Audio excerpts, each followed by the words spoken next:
It's the third session of quantum machine learning journal club, and it's the third session. And this time we have Professor José Ignacio Latorre, who is also our new director.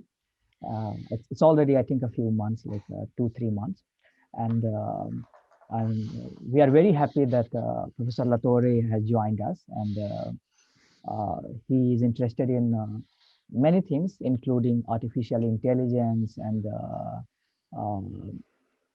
NISC algorithms and related topics like quantum computing, how to show advantage, like in near term and so on. So he has worked a lot in this direction, and today we are hoping to learn some stuff from him, and he will talk about one qubit as a universal approximant. So maybe we can start the session. Yeah. Thank you very much, Kishore, and everybody for being here. As Kishore said, although I'm trained as a high energy physicist in quantum chromodynamics, I've been working many things, including renormalization group or certain phenomenology, even a string theory when I was very young.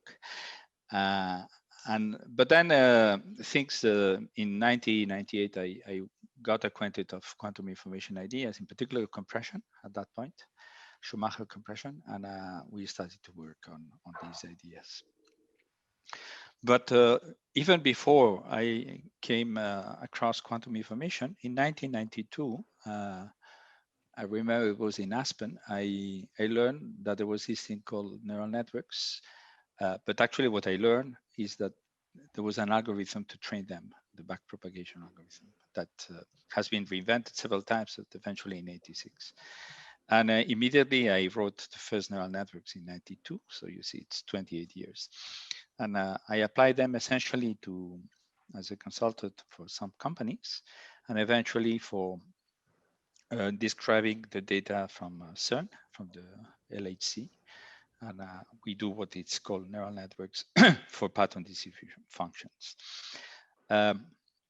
So I have a great respect for artificial intelligence, essentially because I've seen many winters of artificial intelligence. I've seen beautiful ideas fail and vice versa, unexpected ideas to grow and be very, very impressive, the results they had.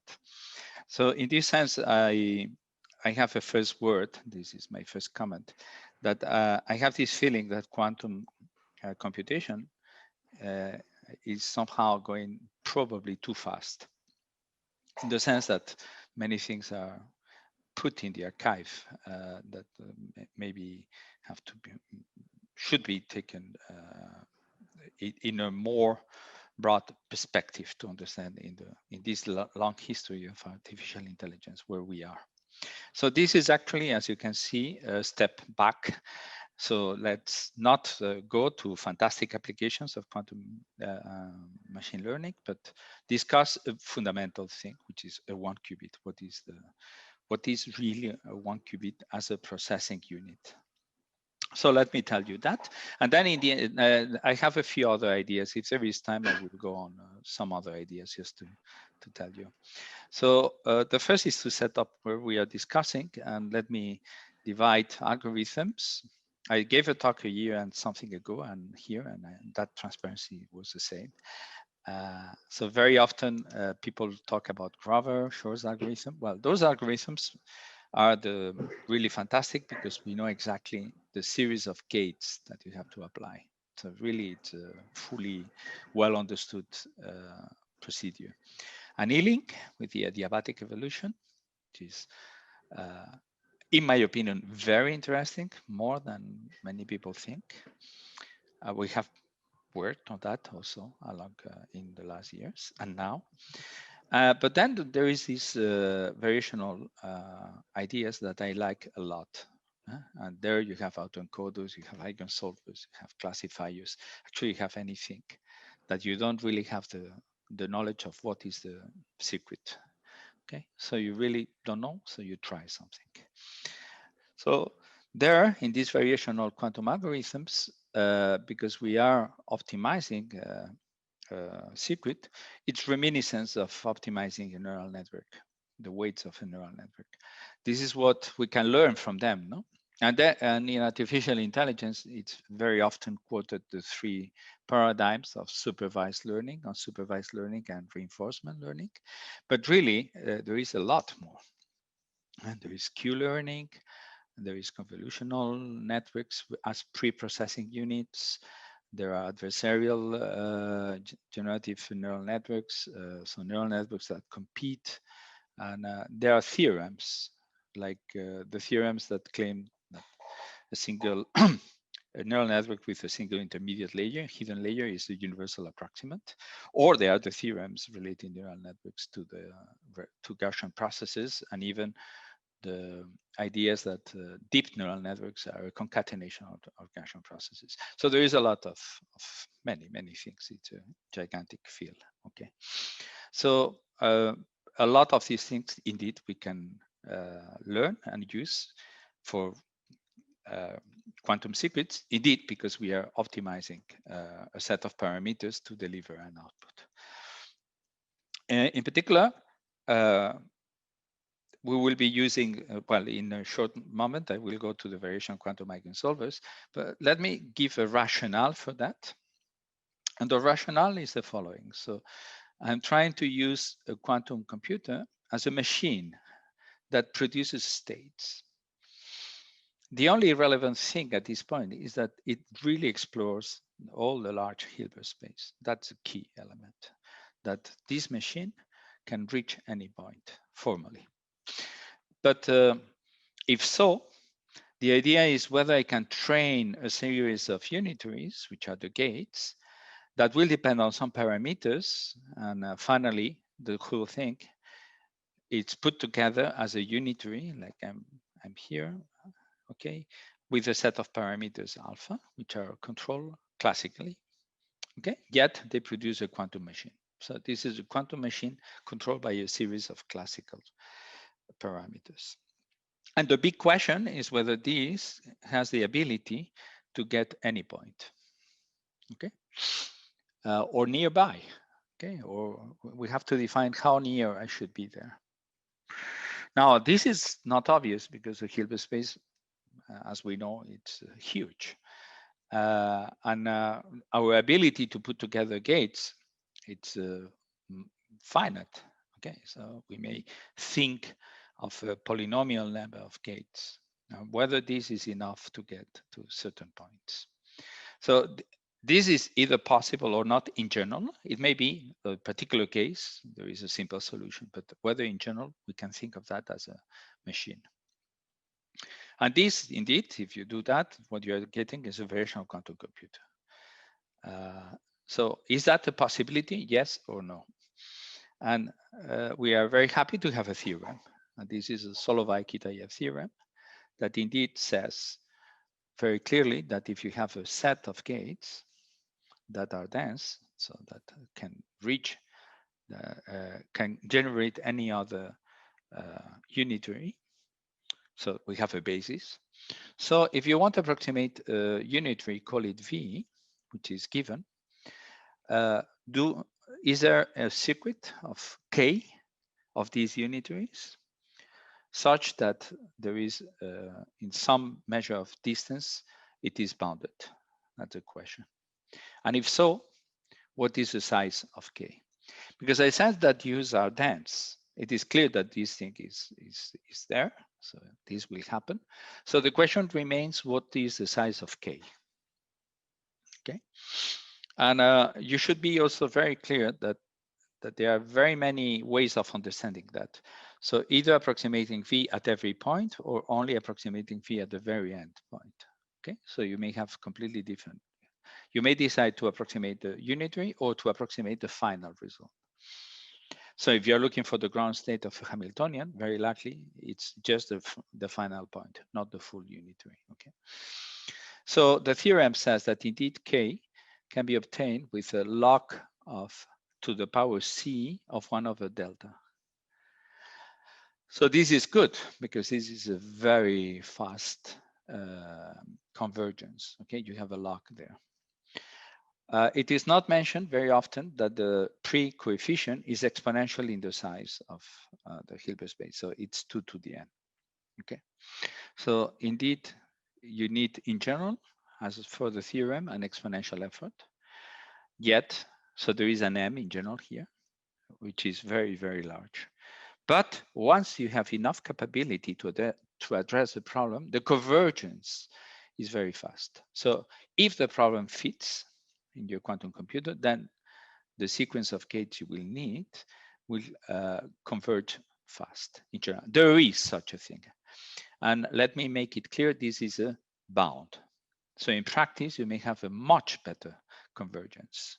Okay, that is a theorem about existence, but it is not a constructive theorem. It doesn't tell you how to get this bound. Okay, but at least we know that that's a theorem. Okay, and as I said, if you only want the last point, you are not really getting a complete unitary. It's just one column of the unitary that you are looking for. Okay, so you start from 0, 0, 0, you want to get to the ground state, you only want one column of the total unitary.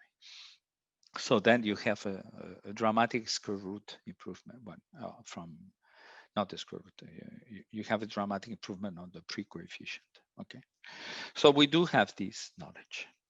Now, this was proposed by Alan, and the basic idea was make this kind of variational circuits, make a readout.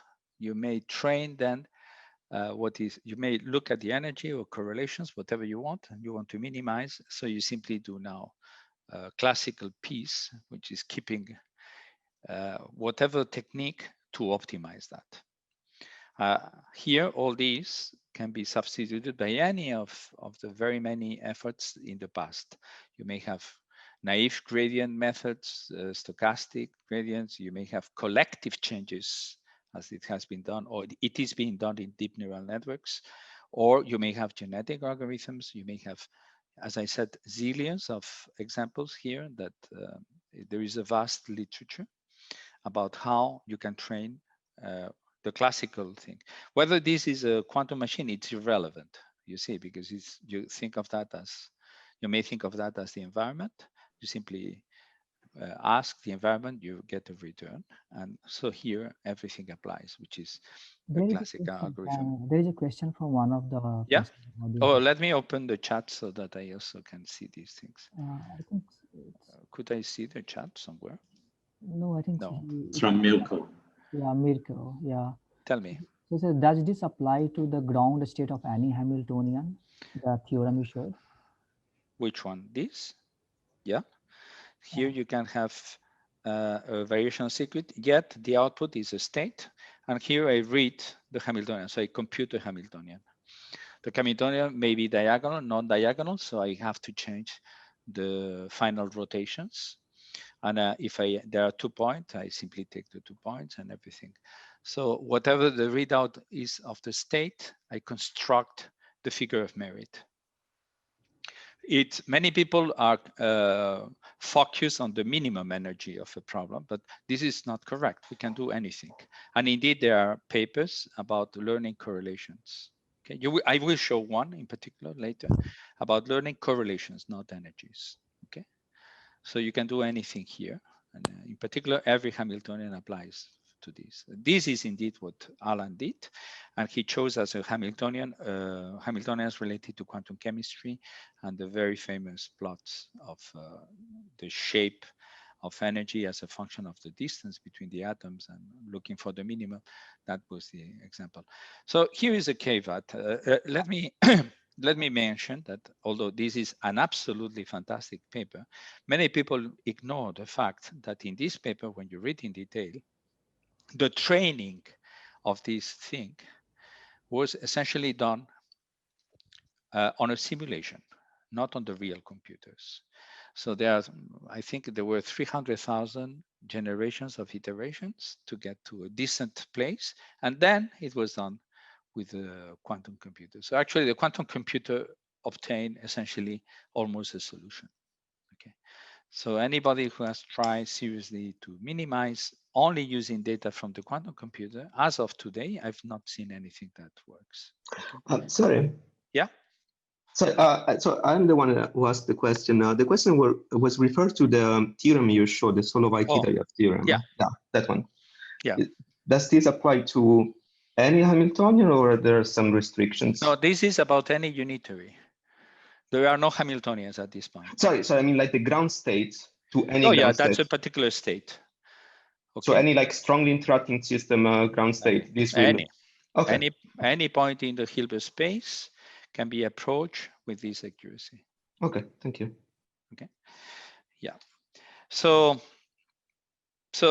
as I said, be careful, because when people say that, what they are doing, many of them, is a classical simulation rather than a quantum simulation. And you have to be careful with that, okay? Very careful. Let me go ahead. Okay, let's again now concentrate in more detail. So there are three elements in this fight. One is how you encode the data of your problem, how you process them, and how you make the readout. The three are very, very different problems. A lot of papers are related to the process, to how to make unitary, which is doing what you want. So how to make the variational quantum circuit. But there are two more things. One, which is understood but rarely mentioned, which is what is the best way of measuring that? Well, here, what you're doing is really a sort of a state discrimination, okay? Because you are getting things here and you want to discriminate the one you like. So this, imagine you're doing a classification. So you want the circuit to classify. So you want the circuit to take different inputs to separate classes, therefore to separate states. So what is the optimal way of doing that? Well, there it is rarely mentioned, but there is a theorem from the 1960s by Hellman that says that the optimal way of doing that is by obtaining maximally orthogonal targets, okay? So you can think even in classifying in a single qubit, 4 categories. Well, then look for 4 vectors which are maximally orthogonal. So for instance, forming the tetrahedron on the block sphere. That would be a way to maximally separate the outputs. Okay, so there are theorems related to that, actually done with reduced with density matrices in the 60s. Now that leaves us with so we have a solution here, an optimal solution that we are exploring. But encoding of data, that's really, for me, the bottleneck, okay? As it has been mentioned in some of the talks in these months with Angelakis and others, how do you encode, how do you put an exponential number of data? Okay, if you need that effort, which is exponential, whatever you do here may be irrelevant. Or definitely you would never get an improvement, which is exponential improvement, because just a part of the process takes too much time. And this is, for me, a very, very serious problem. So let me argue that this, in general, there is no theorem saying that this is an absolute bottleneck for a quantum computer, okay? And I give you the example that I've listened to Seth Lloyd many times, so I will reproduce that for you. So imagine you want to put classification of a picture, of an image. So I have to add here very many pixels, okay? A huge amount of pixels. So you think that, you know, uploading all these pixels may take an enormous effort. Indeed, if you do like that, it would take an enormous effort. So Seth explains it very nicely that another way is the following. These pixels actually is a picture. So you have it in a DVD. A DVD, it's a set of mirrors, okay, that the laser goes and reflects or bounces back, okay? It goes back or it goes away. So actually that's the way it works, a DVD. So take this data, which is in the DVD, and set a laser, a single, imagine a single wave function, and get it back and capture it on your qubits that you may think of, optical qubits. So in one shot, you have uploaded all this data. And this is certainly true. The information of the DVD would be in the state you capture. That technically, it might be not possible as of today, but that shows that formally, there is no obstruction of finding out methods to upload data which are efficient. Okay, but although it's not done and we don't think we can do it as of now, there is no theorem against. Okay, and we should work a lot on encoding data, I think. There is Okay, a question from yeah. Sai. He says, like, is the state discrimination method always the optimal method?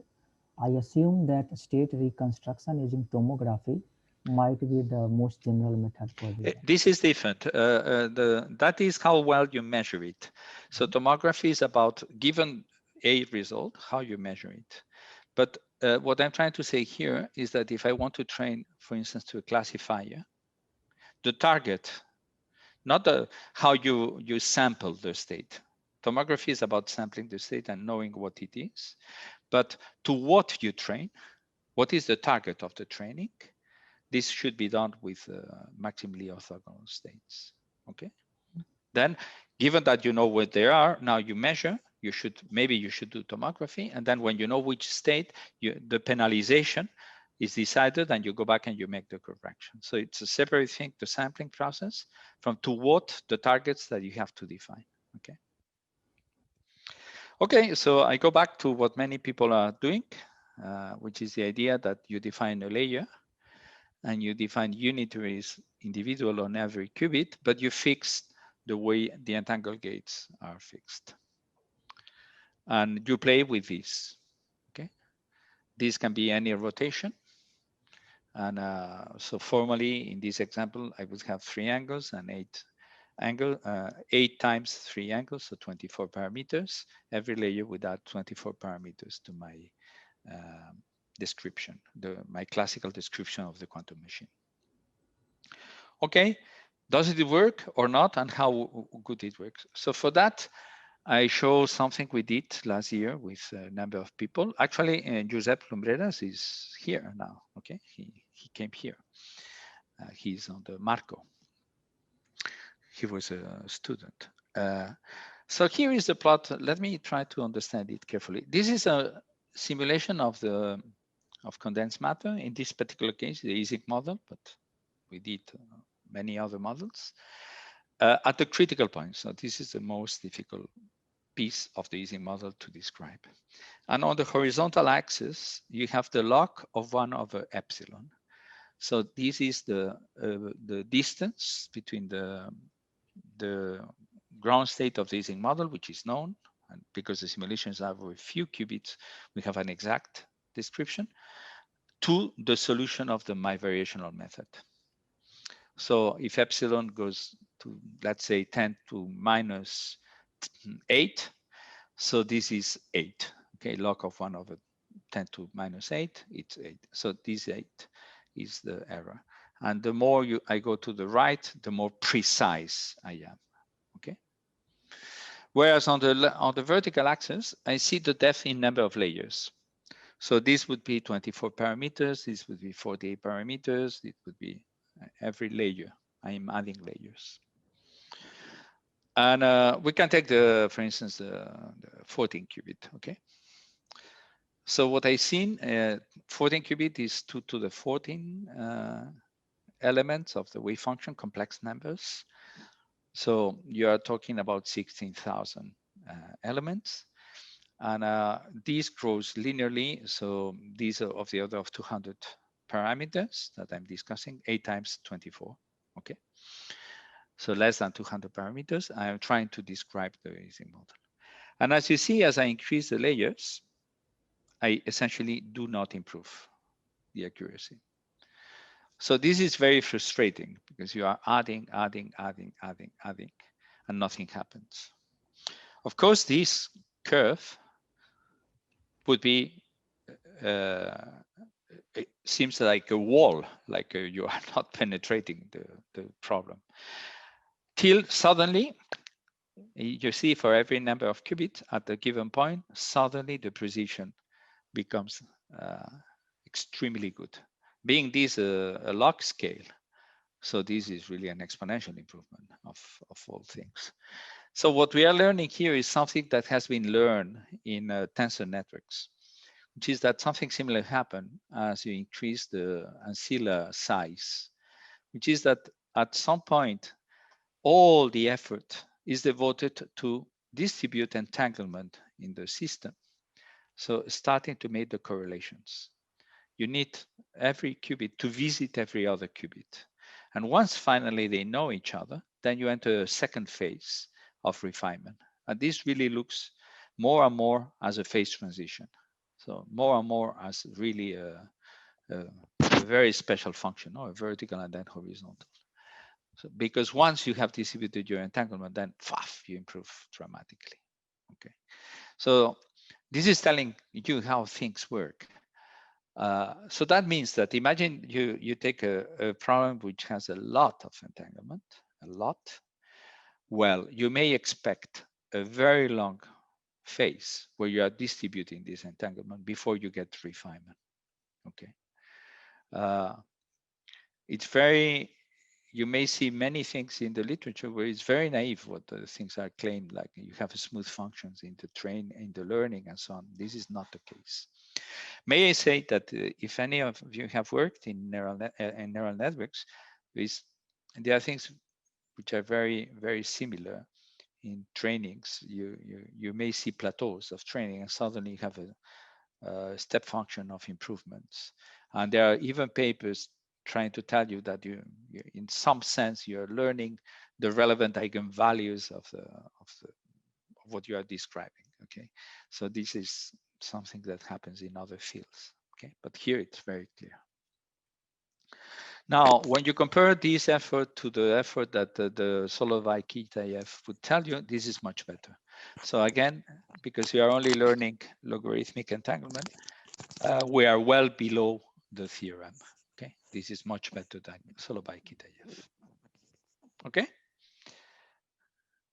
is there any question here? Okay, so I go. Let me now not go for the quantum ground state, but to a classifier. So I want to do a machine learning problem, a quantum classifier. So I'm very naive and I want to do things, again, from very basics. So let me put here two problems. One problem here on the left is classify problems, whether they are inside the circle or not. So I have a training set. This is supervised learning, where if x, y, the coordinates of the point are within the radius 1, I have one class. If I'm away, I have a second class. And my first naive thing is I take the data, I put them as a rotation of a 0 initial qubit. So I rotate to the xy. I put xy as the angles of in the direction x and in the direction z, for instance. And then I use variational gates. So these are free angles, and I measure. I want to train my variational gates to tell me if the output is closer to 0 or to 1, and I declare that with a given bias to be inside or outside the circle. Okay, I try that. Well, you can do that, and you will see that you get exactly 0 improvement of a random guess. Okay, you have 0. You don't get anything. The first way to understand that is that a series of single gates can be collapsed into a single one. You know, if you put one gate, another gate, another gate, one after the other, the multiplication of gates, the multiplications of rotations on the block sphere is finally a rotation. So they're irrelevant. Although I'm writing them down, they are nothing. So they are big collapses to a single rotation. And then if you think carefully, you will see that a single rotation will take the block sphere and simply rotate it. But if the points are scattered, it will not be, there will be no cut telling me anything relevant there. Okay. I'm cutting by equator. I can rotate the equator, but that's the only thing I can do. If the problem does not come separate as two hemispheres, that's absolutely irrelevant. Okay. Yet, immediately, I put two qubits. I put the x and the y on the first qubit and on the second as a superposition of 0, 1 for the first, 0, 1 for the second. Here is the x, here is the y. I do a control knot and then do a single rotation. And suddenly I get 96% of success in my classification. I'm only training one gate, okay? Because this is enough to bring nonlinearity. I can even compare, this is a sphere and this is a parabola. I can train any data set. The more sophisticated the data set, the less success I will have. And I learned even that it is better to ask for the output 0, 0 versus 1, 1, than only to look at one qubit. So even the second qubit is useful. Again, why? Because 0, 0 is more orthogonal to 1, 1 than 0 to 1 and whatever on the second qubit. So Hellman is helping me to tell me that I should train to the class 0, 0 versus the class 1, 1. So make the two states maximally orthogonal. Okay, this is what I should do. So this is very, very inspiring. But again, then what is the optimal way of proceeding? And here comes the idea. Let me go back to neural networks. So I could put there on the left X and Y. I could have an intermediate layer, and I would have a final decision here. And I would train that. And you can see immediately that you would get the very same accuracy. Okay. Of course, we have a theorem that says that if this intermediate layer is large enough, I will increase systematically the accuracy. The more effort I put in the intermediate layer, the better my classifier. Now look in detail how things work. So what the neural network does is that here I have a unit that does the processing of x, y. So it takes a weight times x plus another weight times y plus a threshold. And that's the x output for the next layer. But here I have a different processing. I take x, I take y, same and same. So here in the intermediate layer, I've asked 4 times every data. So if I have, if I'm now in the mind of the computer itself, there are 4 calls to the address where the number x is. Okay, I use 4 times. So let me do it in a different way. X and y are in it's in Delphos, in an oracle. You know, I ask, go there, and I ask what is x, and they say 2, or they say the 0.0, 0.01. So imagine then I have to go to Delphos for every time I query the numbers. So there is a query cost, which is as many times as the intermediate layer to do that. And I know that the more I ask, the better my output is. Okay. So why don't we do the same thing? So why don't we ask the classical data more times on a quantum circuit? And we have several options. We can multiply in a redundant way the data and then process, or we may simply process and re-enter the data and process. Of course, this is more similar to what we are doing here, okay? Whereas this is slightly different. It's like adding the data after the processing on a second layer inside the neurons. So think of the data not as an external parameter, but things which are living inside the neurons. So either enter twice or re-enter. So why don't we try that? And indeed, here is the idea. So I put the data into the gate, but then I use several gates. And you can see immediately that... José, Ignacio, there's a question from Iwi. Tell me. In the theorem, how are the processing capabilities of each layer measured? Is the proof scalable to second or more layers? This thing? Yes. You mean in a neural network? Yes. Yes. No, the theorem, the fundamental theorem is that with a single layer. The famous theorem, all theorem says that a single layer with large enough reproduces is a universal approximant. So your question is relevant, saying what is the meaning of the other layers? Okay, Quack. And the things that this is a question from Iwi. Oh, I'm sorry. Yeah, so it's in the chat. Yeah, just reading it. Sorry. So this is a relevant question, and the things are recent. Okay, and the only progress that I've seen is that it is now understood that every layers, the delivery, when you look at all these things, they occupy the probability space of outputs as a Gaussian, and that the next layer is processing another Gaussian. So it's a concatenation of Gaussian processes. Okay, the relevant piece of that information is the Gaussian processes can be trained in an efficient way using Bayes' theorem. Okay, so people are thinking that deep neural networks are so powerful because they implement this concatenation of Gaussian processes. And as I will mention, this is something we don't even know nowadays, what is the meaning of in quantum computation. So let me go ahead so that you see the 1 qubit, and then the question which has been asked, I think it's really the relevant question. Okay. Mirko has asked something again, like he said, why Gaussian? Like in general, it is not. Say that again. So Mirko says, why Gaussians? In general, it is not. Well, you can see that random networks, okay, you put all these omegas x and they add, and you use the central limit theorem, okay, and they produce a distribution which is from a random distribution of these things, okay, they produce these Gaussian processes. Yeah, sorry, I agree, but yeah, as you said, it's only for a random network. Yeah, but then they can be improved. They can independent entries, and then of course, like you take the limits of the layer goes to infinity, and then it becomes Gaussian. But for real networks, that's not. No, I completely agree. Okay. But the point is that the Gaussian process then can be trained by inference.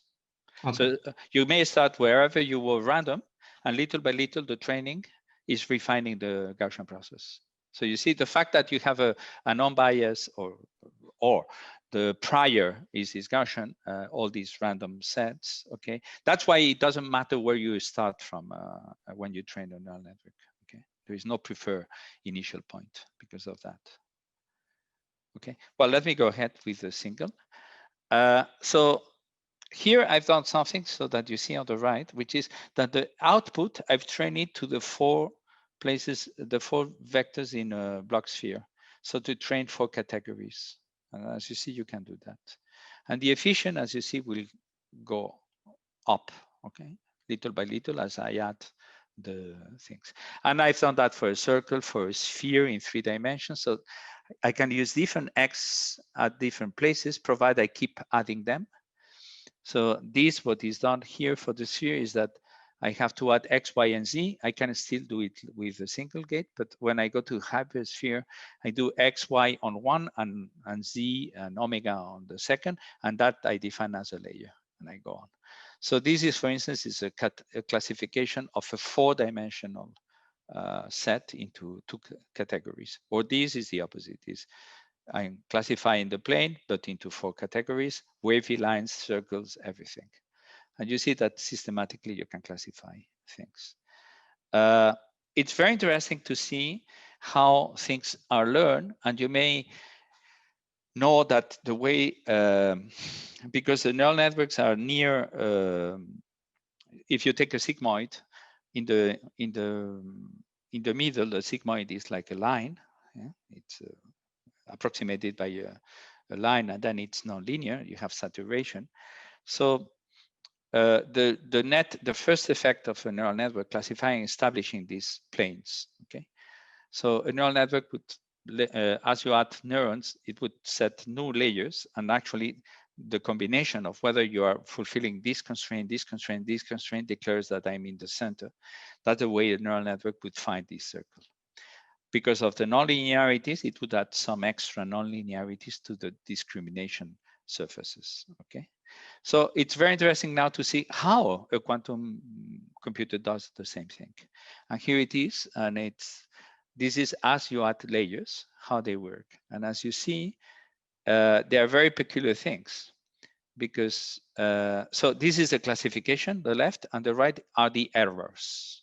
Green is no error, red is error. So because I'm trying to have only one line, so some points are okay, and the others are wrong, okay. I'm here learning a double, a ring. So which is not trivial. There are two concentric circles. Okay, so I'm trying to learn the region which is intermediate to these two. And as you see how this thing works is little by little add all these things.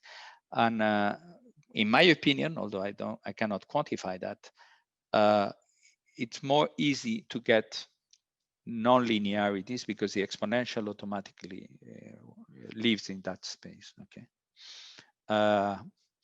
Now, as you see, after 6, it's really nice. You get a non-trivial thing like that. It carries the same efficiency as a neural network with 100 neurons in the single hidden layer. Okay, this is essentially the. Now, when you look at the detail, the counting of degrees of freedom is comparable. You see, 624 is 100 and something. You may argue that I'm overkilling the thing because I could do that with the real things. Actually, having complex numbers is not helpful for this particular case. So actually, you can argue that you are incomparable numbers. So maybe this is the point, that neural networks and a neural network with a single hidden layer and a quantum circuit with a single qubit are in a way ways of representing function which only depend on the number of parameters that you have to play with. And this is indeed what we should explore. So is that a way of processing, or this way of processing, where here I have some functions which are sigmoids, or here I have exponentials which are the nonlinear element, are they simply comparable? And it's all about query complexity. And to do that, this is the idea of a universal approximant. This is a funny story because I was coming here and I stopped this thing while our experimenters were doing an experiment. And in the middle of that, we had published this paper before, the one of the single qubit, and another group published recently the universal approximant should collaborate. So we have in a stepped open, which is a good science for science, okay? But that's okay. I mean, you know, but let me put it in my way and probably will try to present it. The way I understand that is forget about all these paraphernalia and think that the only thing you want to do is to describe arbitrary functionalities that discriminate between regions. So forget about classifiers. The only thing you are discussing here is what is the ability to represent a function, a complex function. And for that, we have something. We have all the field of mathematics, which is harmonic analysis. And it says that Fourier series can do anything, okay? Complex Fourier series. Actually, to be precise, the theorems behind took a long time in mathematics because you can define several ways of approximating a function. And this is the most severe one. So the so-called point-by-point convergence. So even functions which are non-continuous can be approximated in this way, and it's convergent. So the more terms you add, the better you are. So this is a really fundamental fact. We are so trained to that we think this is a triviality, but I don't think this is a triviality. No, the fact that you will have such a convergence needed a lot of effort. So can you prove that our way of proceeding is really doing that? And that's the way to prove it. So what I invent is a fundamental gate. I call it like that, a U. And I've chosen that. So it takes some playing around to have a candidate. This candidate is not unique. We have a second one that works equally well. But there are rotations, as you see, in the different axes. So in the Y, in the Z, I write it like that. I can put it together. But this is a way to understand the rotations. This is a unitary. Okay.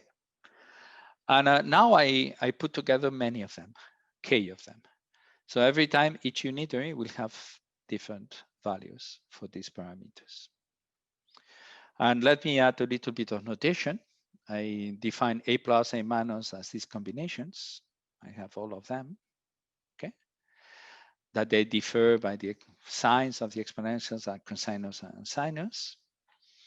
So when I write this single thing here, in terms of my new variables, well, it's much, it looks very good. It looks as these two terms, okay?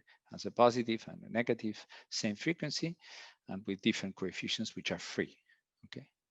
So if you give me these parameters, alpha, well, if you get these parameters, you can indeed get all these other guys, okay? And now I do a proof by induction. So the trivial first term is a constant, but then I assume that all my unitaries take the form of a Fourier series with frequencies that go, oh, I'm missing a minus n to n, okay? So that they really have the shape of the theorem. And then I ask, what happens if I multiply by a new gate, u? And then you can see that indeed it gets reshaped in the very same form with a precise combination of coefficients, where the new ones are defined by the previous ones, and there is a reshuffling of the previous. So that means that I can accommodate, as you see, every new coefficient with the news A, B's, C's, and D's from my new gate. And therefore, I'm really respecting the freedom of having here absolutely any coefficient. Okay, you can make the counting of parameters, and you can see that it's equal, absolutely equal, that to the Fourier series. So that means that this expansion of unitaries really is absolutely identical to the expansion of a Fourier series. And because that is a universal approximant, that circuit is a universal approximant. So it's just a matter of how many of them you need and a good training process, minimization process, that would save the day for you. And the beauty is that we have done on an experiment, we have this qubit in Barcelona. And here you have a comparison between simulations for different layers and experiments for different layers, okay? And the blues are the quantum computer, the reds are the simulated things.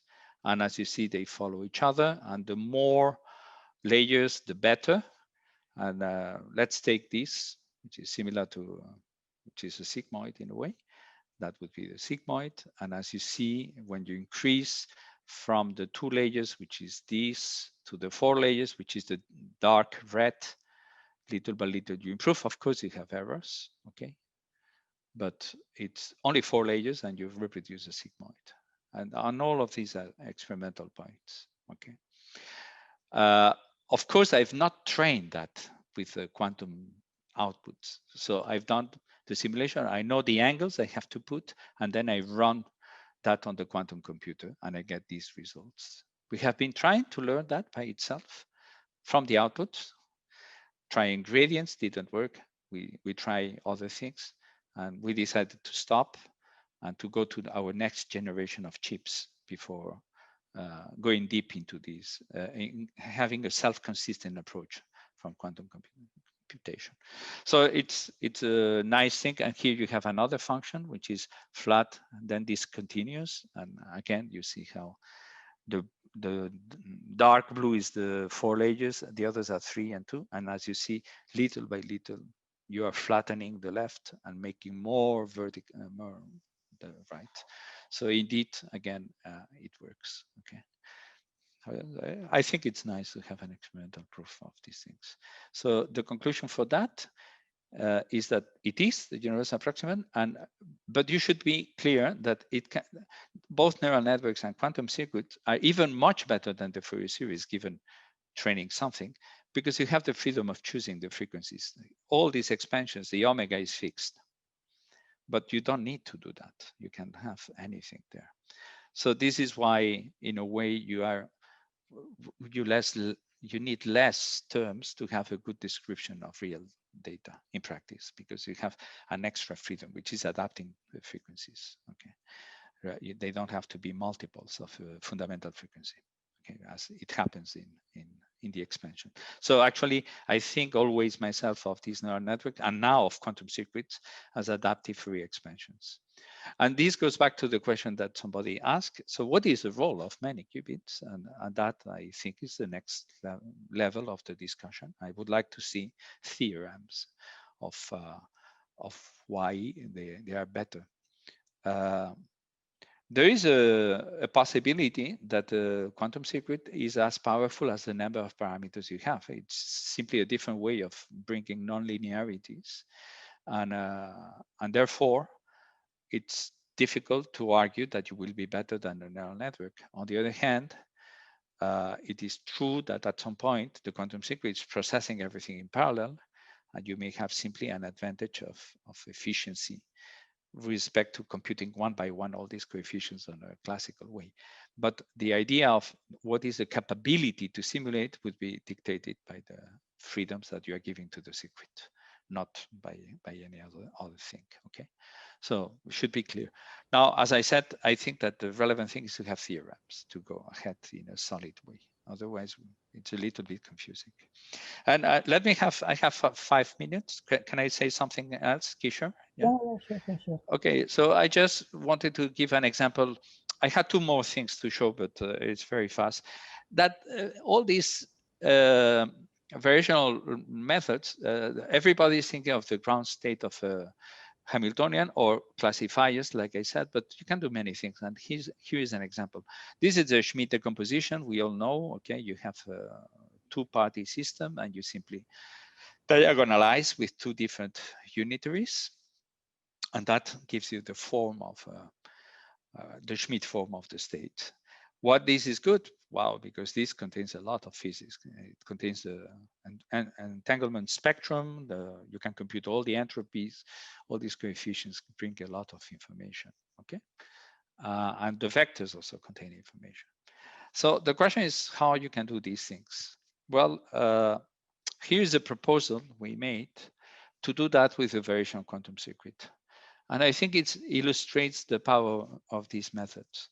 So the idea is that you have state, copies of the state, and now I train variationally two of these unitaries on Alice and Bob. But the training is done so that they're absolutely correlated. So if Alice measures 0 on the first qubit, Bob should measure 0. So my training is done by classical communication between the two, and one of them is connected. It tells the other whether to change or not. So there is only classical communication in the training, okay? And for instance, if it measures 001, I get 001. So my figure of merit is the Hamming distance between the two outputs. If that works, you see what you are getting is this. They have A bases that they should all coincide, okay? And therefore, the coefficient must be necessarily lambda, okay? Because those are local unitaries, they cannot change the entanglement. Of course, you are not fixing the phase. But this you can do, and indeed, this is a plot of the theoretical versus the train after minimization entropies, and you see how they work well, how the errors go down. So I brought here this because this is an example where I can train things only on correlations. I never do tomography. I never do 4 to the end settings. I do one setting, just the diagonal setting, and I do that. The price you have to pay is that you need many copies of that. But when you end up, you would have the state right away in this form. It's very funny to see that if now, for instance, you do control knots from the lower Bob to Alice, necessarily the state would become all zeros. So once you finish, you simply do a series of control knots, and then would be an autoencoder, a perfect autoencoder, actually, absolutely perfect. And you can even do other things like these. You train that, but then you communicate and you interchange the gates of Alice and Bob. So you take V, but now you act on Alice with the dagger. And you can check that although this is classical communication and the training was classical, you have done an exact swap. You can check that. It's very funny, okay? That going to the Schmidt form is a way to do a swap. Okay, if you know the unitaries that are there. And the second is something I did in 2005, and I wanted to bring it for two reasons. First, because it was in a visit to Singapore, my first visit to Singapore. And the idea was there at that point in 2005, okay? So I was thinking how to put data into a register, so the encoding problem, okay? And I came out with this idea that you simply can go on a picture, on an image, going this way. If you're in this image, if you're in the first quadrant, I call that the value 1 of a quadrit, 1, 2, 3, 4. And I go to a next one, I have a second quadrit being 1, 2, 3, 4. And telescopically, I address every single pixel. And then when I have these quadrits in a particular configuration, the coefficient is the level of grace. So this is showing that all these 4 to the n pixels can be mapped into a single state of n quadrits. Okay, so you have these compact encoding. And at that point, and then you can do classification. We are doing classification now using this idea. Instead of that, we are doing a different thing on text, but very similar. This kind of exponential encoding. But at that time, what I did is I took these C's and I represented them as a tensor network. So I trained the state to be represented as a tensor network. And because the tensor network has an ancillary index that you can improve, the more larger it is, the better the simulation of that state. So, and then every tensor network representative of C with increasing quality is like a better encoding of this function. It's a compression, but you lose ability to compress, but you gain quality. And this I did indeed explicitly with the famous example that everybody does. And this is a approximation to that picture made with product states. And this is with chi 4, chi being the index of the tensor network. And this is with chi 8. And as you see, you can keep improving these things. So the idea was simply that. And that, for me, was an example of classically inspired quantum inspired classical algorithm. Let me say that at some point somebody took the idea and did this tensor network on discretized values, and then used a compression of on these numbers with the standard compressors, which are reversible, I mean, and then you end up being of the order of magnitude comparable to JPEG, essentially. Okay, so I never pursued that because I never got beyond JPEG. But let me mention that JPEG is very good because it uses the psychology of the human eye. It turns out that we don't have the same resolution vertical and horizontal, and we don't have the same resolution at different frequencies. So JPEG is trained with humans, the tables of compression. And of course, if then you add all these paraphernalia, then definitely you may take all these inspired method to something that would be competitive. But I don't think it would be better than wavelets or anything like that, which is now, if I'm correct, the best method that people are using. So this is it. Just in case, because I'm now here, and if people are interested, that we have been working in finances, unary representation, re-uploading for autoencoders, re-uploading for many qubit classifiers, text onto a quantum state. We have developed oracles for hash functions. We have done annealing for nonlinear Hamming codes. We have put prime numbers on a quantum state and analyzing arithmetics. So, well, and you know, since 2003 and 4, there is a lot of work done. And just my conclusion is a word of caution, which is that there are many classical algorithms which are really great. Okay, I can give you an example, which is the clustering algorithm. There was an enormous amount of work about clustering. Okay, and it turns out that in 2007 there was the new algorithms based on these ideas of message passing, which are really spectacular. Okay, wow, That's an idea. That's a different category. Okay, it works with no minimization of, well, it works in a completely different way, and it is amazing, state of the art. How to improve on that? Well, it's not trivial. Okay, and so there is a little bit for me of a dangerous quantum hype, claiming that we can do anything better. Well, show me one example, or which is not the factorization and the square root of n. Okay, so if you think carefully, the factorization uses dramatically the structure of the problem. So I don't think that we can really gain a lot if we don't use dramatically the structure of the problem with an adventure which is obvious. At some point, you tell me what is the concept which you are improving over classical. Otherwise, if it is a generic thing, it may have the same ability to reproduce the data as a classical good algorithm. So there are very few genuine quantum ideas. And I think we are still in the phase that we need basic theorems, and we need to establish what's the meaning of all these things that we have. I remain thinking that the tricky issue would be the upload of classical data, because if that were solved, I can always argue that I can address problems with less energy consumption, with a lot of space to explore. But for that, I need to upload the data. If not, you know, my bottleneck would cost as much energy as the one I claim I'm saving. So I think that there is a lot of fairness is needed.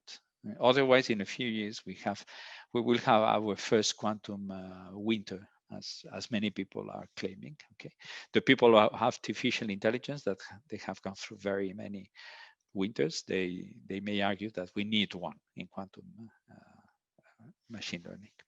So that's it. Within 1 hour. Okay, thanks a lot. This was very insightful and concise talk. So I think we have one question from the audience. I think it's related to the 1 qubit approximant problem. So what is the role of the topology / connectivity of the network formed by the hidden layers? We know size helps, but do some distributions favor the efficiency of the computation? For the one, as you see, there is no much things to do. If you have several layers, indeed. So this is the idea precisely of, let me mention 2 ideas. The first is very trivial.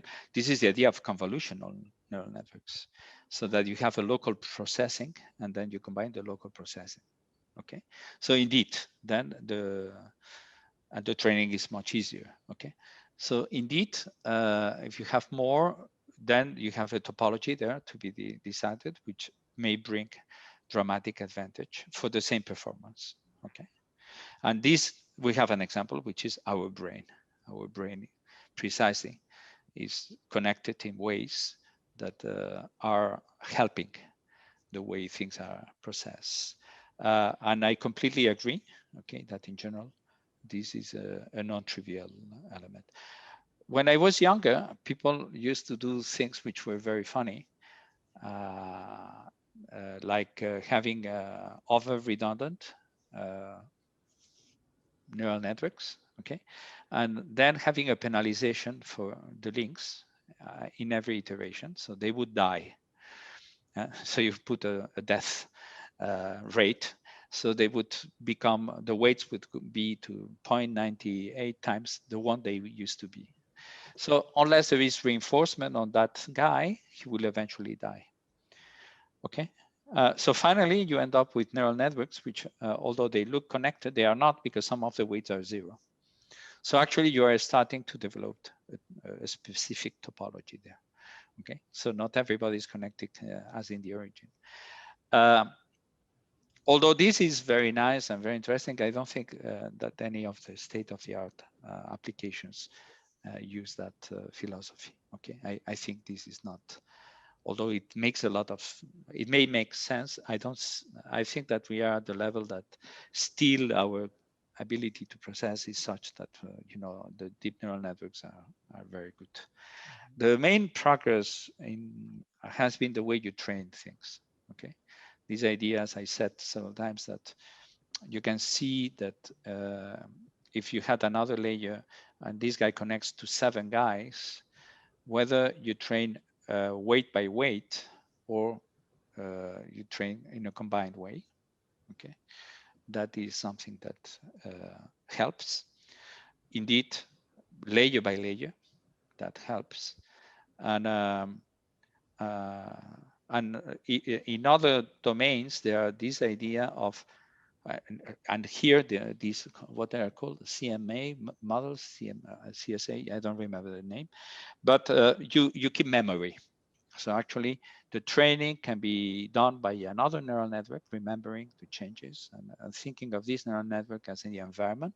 So you have now different layers of neural network. One controls the others.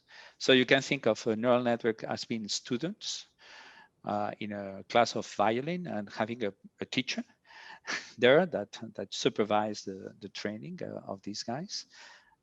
So these ideas are remarkable, I think, and they are.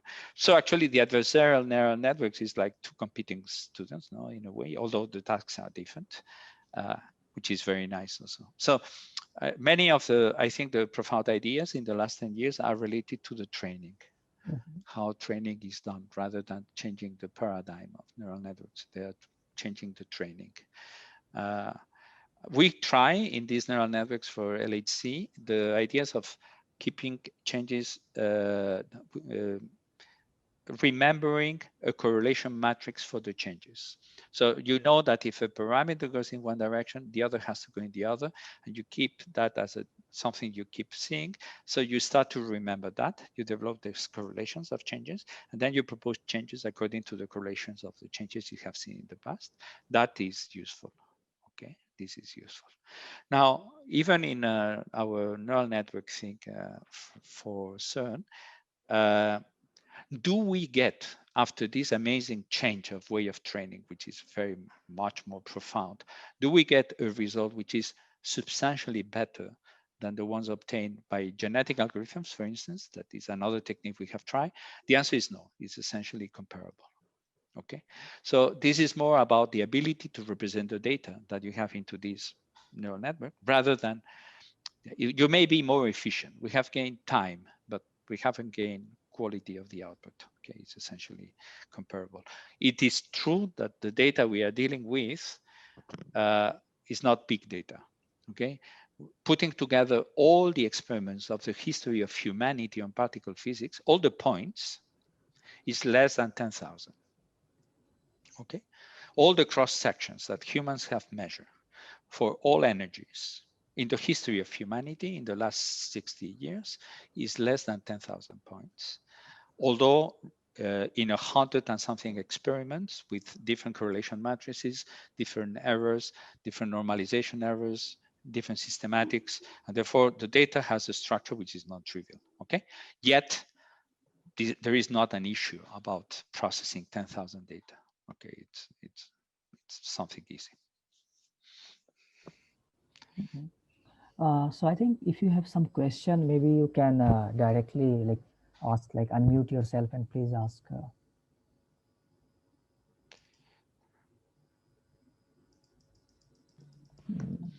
Hi, hi, José. I'm Dario. I have a question. Hi, Dario. Regarding using a single qubit now as a universal approximant, and then you said, okay, what about using many? What are the advantages and disadvantages? I wanted to know your thoughts about in what happens in presence of errors or noise, whether there could be advantages in going to many. Redundancy. Well, you're very right, Dario. One of the things, well, there are so many things that we cannot do everything. One of the very many things of processing these as a single or as several, and even as a single, is that, as you very well know, you can kill one neuron and still it performs. Okay, so you're distributing the processing power of this thing, and that's a fundamental thing.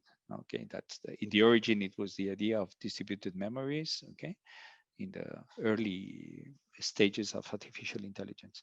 So I agree with you. I think you are hinting at that it may well happen that many qubit quantum computer may have a good thing, a bad thing, and a good thing. A bad thing is that the more qubits and the more things you have, the more errors you are bringing. But on the other hand, you are bringing redundancy and therefore consistency. So if one of them makes an error, it's sort of averaged out by the others. Okay, just like it happens in neural networks. So in this sense, it may be very good to have that. But that definitely would be for problems which are not of the type NP complete. Okay, because precisely NP complete is, you know, the worst case. Okay, well, for the worst case of an NP complete case, no, because then typically these problems are related to frustration. That means that there are completely different combinations of the state that you're looking for, that yet the figure of merit is comparable. So if you're only trained by the figure of merit, you see the landscape as a ground state, let me say, and the first state is populated dramatically with a lot of people. So it's very easy to get trapped in those places. So in those cases, I don't think anything will help. On the others, I do think that redundancy will be very good, okay, as it is in this. We had done, I give you an example of something we did for this thing, okay? In our case, pattern distributions enter 2 values, okay? We do a sort of pre-processing as we put what is called X, the amount of momenta carried by a pattern, and log of X to help the machine to use the log, because the laws in quantum physics typically contain logs. And we have typically 5, 7, 3, 1 things to give a pattern, and we have 8 of them trained simultaneously. Okay, we tried the geometry and we tried different values, and it turns out that the improvement of the result goes up from a small neural networks as they increase and they reach a plateau. But then we have done one with 1,000 neural networks. The result is the same. Okay, properly trained with no overtraining, you can have 1,000. So that means that you may have a human with a lot of neurons only to have a single idea. Okay, it's okay. It's not that the idea will be better. It's simply that it is redundant. So I do believe that there is a role in redundancy in quantum computation. Is that what you were hinting at?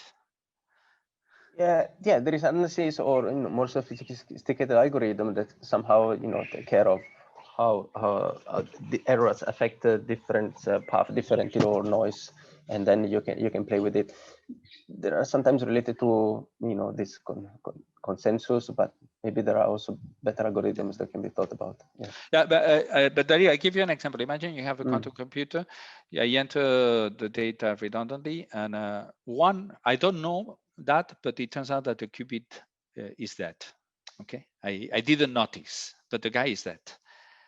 So it will be trained equally well, very likely. You will get results comparable. You will not notice if you have enough redundancy. Okay. So that's a powerful idea. Yeah. Thanks. Hi, so I had a suggestion with regard to the use of the single qubit as a universal approximant. So actually, this reminds me very much of this quantum signal processing framework. And I think there they consider like parametrizing unitaries that act on a single qubit as well. And I think they consider maybe like a smaller class of unitaries, but their results are fairly general and they have like theorems about what kinds of functions you can approximate as well. So maybe you can look more into that. Yeah, there was a papers by Chuang in the past about this ability to represent things. Yeah. I am conscious. So actually, this new thing is just having a proof, a mathematical proof for that. Okay, as you saw. Yeah, I think it's worth setting that as a fundamental theorem.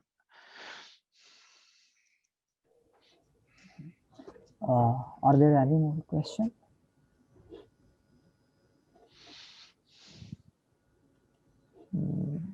I see one question in the chat. I don't know if it's how can the proposal be applied to meet day-to-day requirements? I think it's quite general, but maybe you can answer. Like I don't know. Yeah, we are doing that, as I show you in here.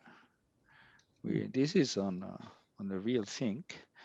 and for the universal thing. But our next steps will be to use similar ideas for a classifier. Okay, we want to have a classifier, an explicit classifier. And we are also very advanced in having these distribution functions, but instead of done with neural networks, with quantum secrets. And indeed, we will do them in our new machines that we are building. Yeah, this idea of re-uploading is amenable to nowadays technology.